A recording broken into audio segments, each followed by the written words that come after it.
During his campaign, President Trump talked a big game about standing up for workers and creating good, high-paying jobs. But so far, the Republicans haven't voted on a single piece of legislation to create jobs, to grow our economy, or to increase wages for middle-class families. Not one single piece. No votes to create jobs, grow the economy, or increase wages for middle-class families. But they have been voting. 2 weeks ago, Senate Republicans voted along party lines, 49-48, to make it easier for companies that get big-time taxpayer-funded government contracts to steal wages from their employees. They also made it easier for those companies to injure their workers without admitting liability.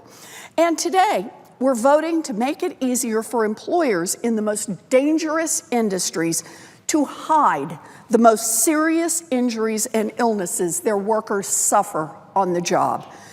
This isn't some burdensome new regulation. Large employers in the most dangerous industries have been required to record serious illnesses and injuries that their employees suffer on the job since 1972, a few years after the Occupational Health and Safety Act was first passed in 1970. The rule Republicans are trying to overturn today simply clarifies employers' obligation to maintain accurate, up-to-date records on workplace illnesses and injuries for 5 years. The Occupational Health and Safety Administration, or OSHA as most of us call it, at the Labor Department has been enforcing this requirement in every administration since 1972, Democrat and Republican. OSHA uses these data to determine how best to prioritize workplace inspections.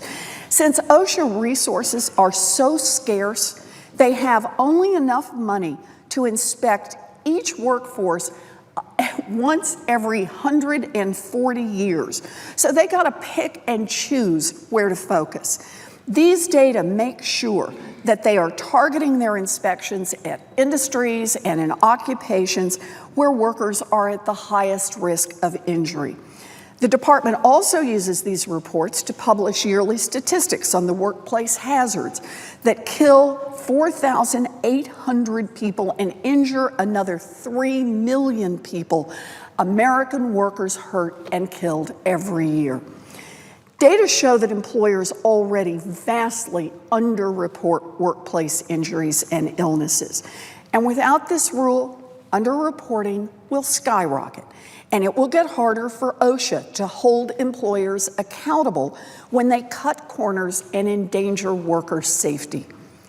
Today's vote is great news for the Republicans who will rake in campaign contributions from their buddies at the Chamber of Commerce.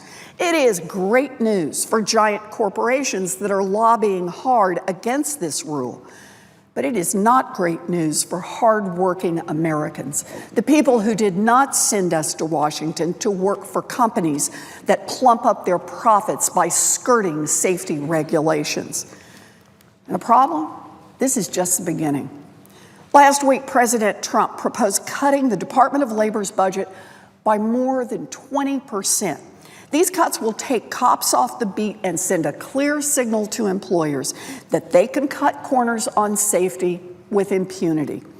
President Trump also proposed eliminating a 1970s program at OSHA that gives grants to nonprofits and community organizations that provide free training for workers on how to identify and prevent job hazards that could injure or kill them.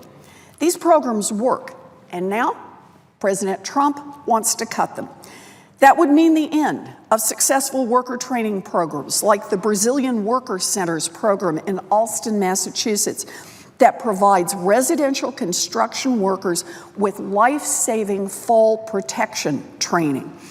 It also would cut funding for a Massachusetts Coalition on Occupational Health and Safety program in Dorchester that gives teens working in the retail sector training on how to prevent workplace violence, including sexual assault.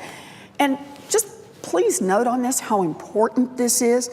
200,000 young workers are the victims of workplace sexual assault every single year.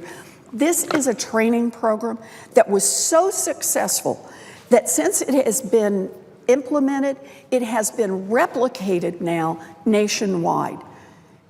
And yet the Trump administration wants to defund it.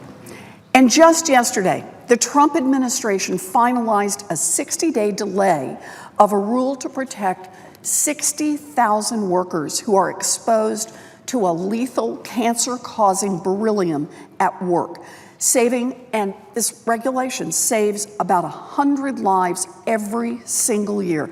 Because the beryllium standards haven't been updated in 40 years, tens of thousands of workers are putting their lives at risk every single day.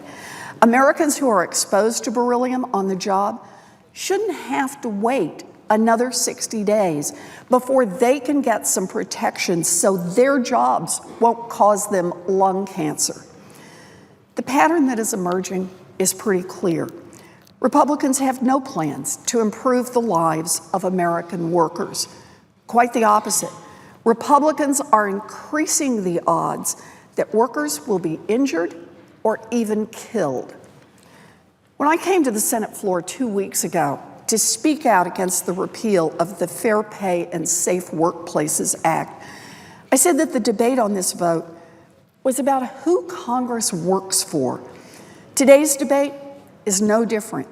The Republicans are working for giant employers who don't want to follow the basic rules to keep their employees safe.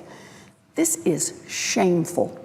This Congress should be working for the Americans who work for a living and just want to be able to do that without putting their lives at risk.